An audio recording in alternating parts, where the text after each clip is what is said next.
Hey guys, welcome back to another video, and today, post-game reaction for Game 5. Thunder get the victory, move up 3-2 in this finals, and are just one win away from becoming NBA champions. If you enjoy these videos, like, comment, subscribe, all the usual things that I mention in every video, because I want to try to build this channel. And if you like the content, just takes 2 seconds. So let's get into this one. Let's start with the Thunder. I thought this was their best game in the series. I thought Jalen Williams and Shea had their best game as a duo ever. They might have had more points at one point in time throughout their history together, but for my money, there is no better game at this type of stage, right? This is a massive, massive stage, and they came out there and were clearly the two best players on the court. And I didn't think it was particularly close. Jalen Williams goes for 44 assists, 6 rebounds, 14 to 25, 9 to 12 from the free throw line. He was just getting downhill at damn near will. And it's interesting. I feel like Nembhard has done a great job defending Shea. Shea's been great in this series, but Nembhard has done a good job on Shea. We'll talk about Shea in a second because I thought he had his best game of the series. But it feels like they just don't have a J-Dub matchup. They don't have someone to match that physicality. Nesmith is just too small. He's not athletic enough. He's not big enough. And J-Dub just gets to that, underhand layup pretty much every time. He was so good. And then defensively, I also thought he was great. In terms of Shea, 31, 4 blocks, 2 steals, 10 assists, 14 free throws. I thought he was sensational. I thought as a scorer, he didn't do much crazy. He had a bunch of free throw attempts, so how he got to 31. But his passing was way better. I talked about after the last game that, Shea. Did I record a video after the last game? I'm not sure if I recorded a video. Did I? Yes, I did. I did record a video.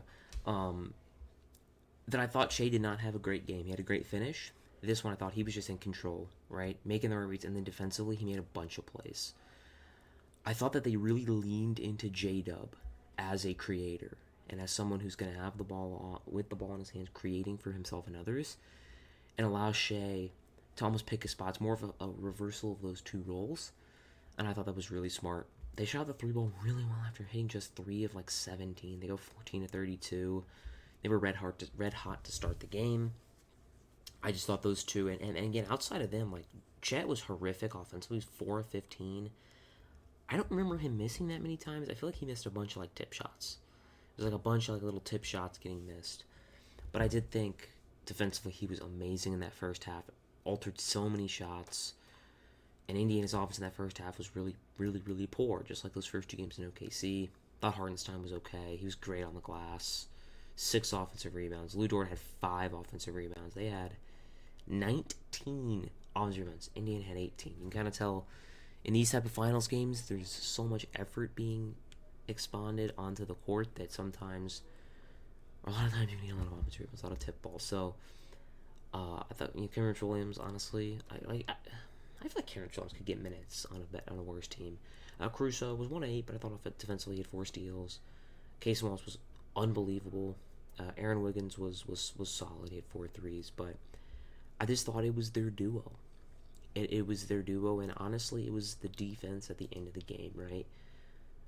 I thought that in that third quarter, we'll talk about what happened, but it looked like it was going to be an OKC blowout, and at the end of the third quarter, they're down 8, and they get down to just 2 points in this fourth quarter. Indiana does. It's 93 to 95 with 8:30 left.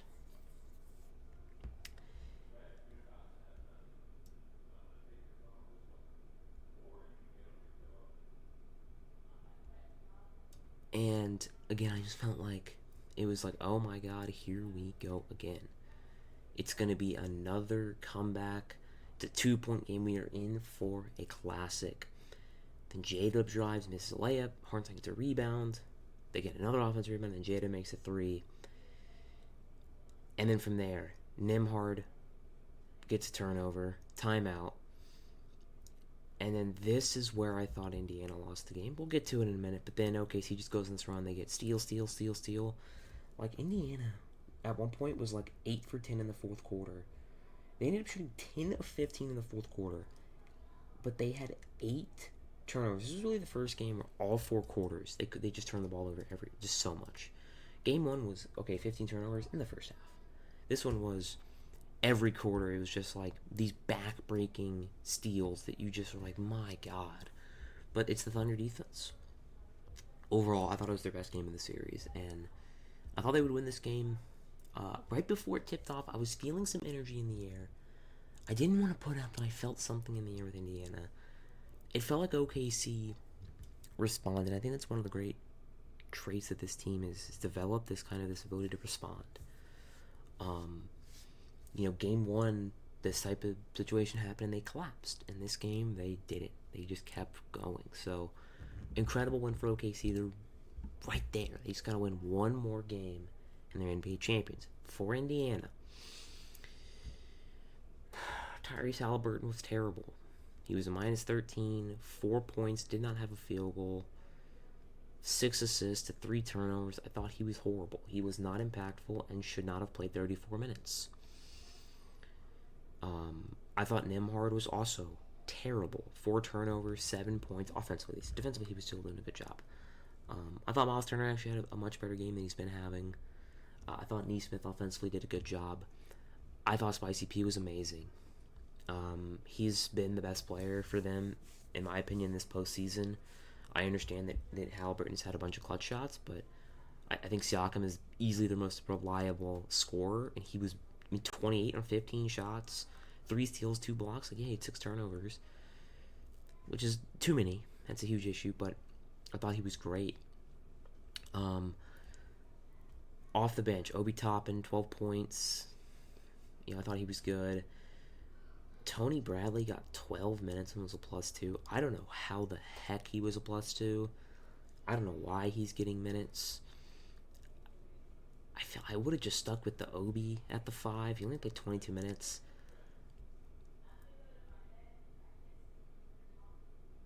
TJ McConnell, 18 points, 8 of 14, 4 assists, 2 steals, a +4. He was unbelievable.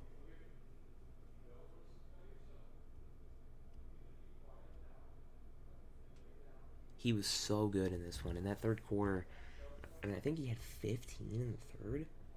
Like, he was legitimately blowing by everybody. Hit J-Dub with this disgusting spin move. He was so good. And he didn't play in the fourth quarter until the game was out of reach. Ben Math, we're going to get to it. I think Ben Math had a rough one as well, but he was +6. Ben Shepherd got a couple minutes. Let's just get into it. Let's rip the Band-Aid out. Tyrese Halliburton should not have played in the fourth quarter. McConnell should have gone the entire fourth. They probably still lose the game. J-Dub had 40 points. But why?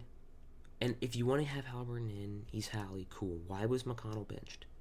He was the reason that game was close. Was his spark of energy off the bench. And instead of sticking with him, he did not play until the game was out of reach. Not completely out of reach, but it was like a 13-point game.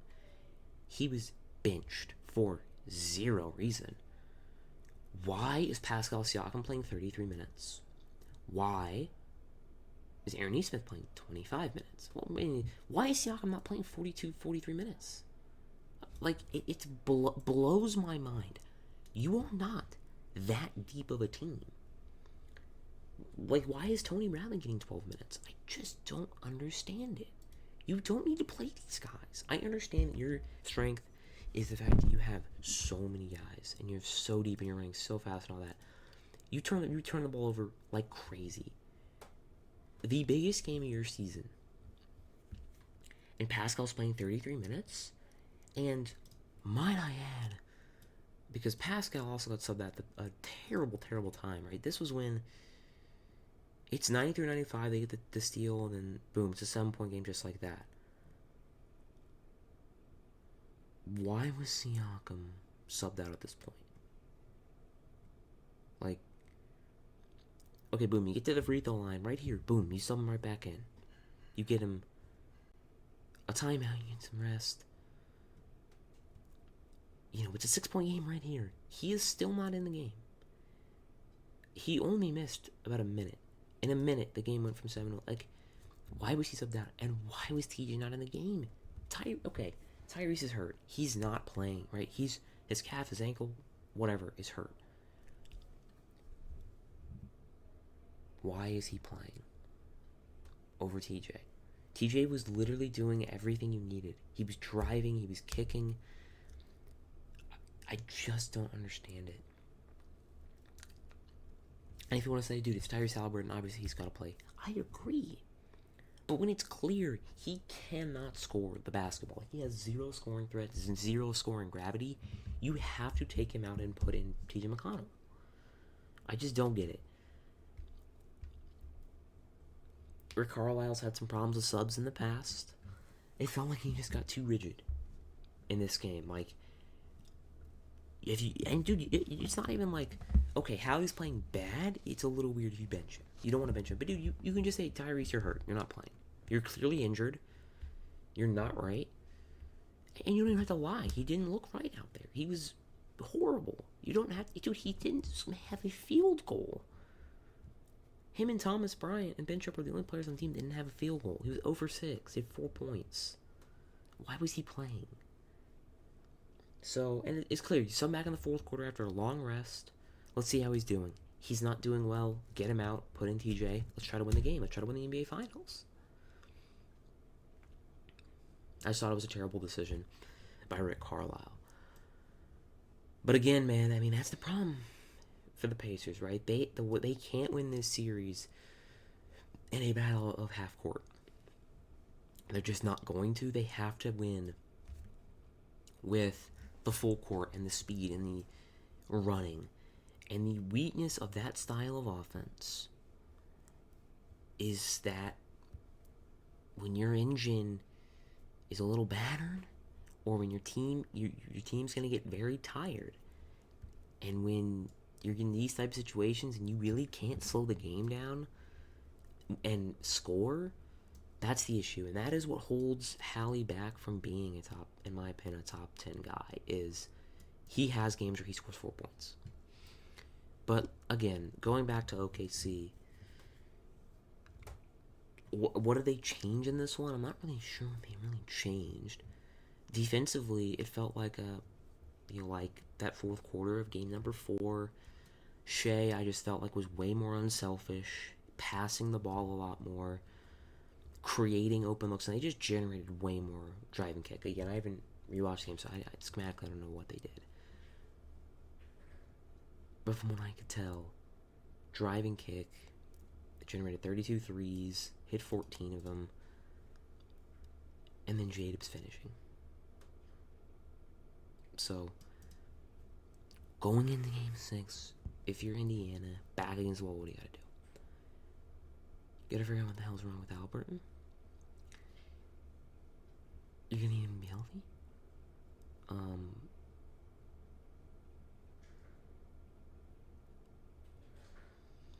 I mean, you can't play Tony Bradley 12 minutes. As I've said many times about these playoffs, when you get to these Game 6, Game 7s, there's not much else I can say schematically because you've kind of tried everything. I think it's just got to be Tyrese Haliburton has got to be better than this, right? I mean, 15 points in this series, 7 assists is just not going to be enough. And, it really felt like he figured something in his last 2 games. He was scoring more. And then it's just, and if he's hurt, then it's over for him. But they got 2 days off. Got to get him right. They just got to figure out a way to consistently generate paint pressure that's not TJ McConnell for 6 minutes. It's got to be something else. So, yeah, and then for OKC, this type of offense is what they need. The drive and kick. Didn't see any double big in this game. Hallelujah. Doesn't work. They don't need to play it. But the drive and kick, and then defensively, I don't know how to explain it. They just didn't really get put in a blender as much, and I think a lot of it is because of Hallie. When Hallie's not generating that rim pressure, it is just a much different offense. When they're in the half court, it's just kind of really grimy half court possessions. They really can kind of get their offense bogged down. So I'm super excited for Game 6. I'm going to call it now. I do think Indiana wins Game 6. I think they take this to 7. Indiana mentally, how are they going to be? Right? Are they? Is this going to be it? Are they going to kind of just quit and lay over and get killed? Or are they going to fight back? And I think Indiana's the type of team, they're going to say, you know what? This series hasn't been our best, but we still have an opportunity to go try and win the NBA Finals. We're not going to blow it. So, super excited for Game 6. If you guys do enjoy this, if you guys enjoyed this video, sorry, it is late, I am tired. If you guys enjoyed this video, give me a like, give me a comment, give me a subscribe. Don't know, I'm going to make not an off-season preview. It's going to be a different type of video tomorrow, I think. It's not going to be an off-season preview. But, yep, that is going to do it all. That's going to be all from me, guys. And I will see you all in the next one.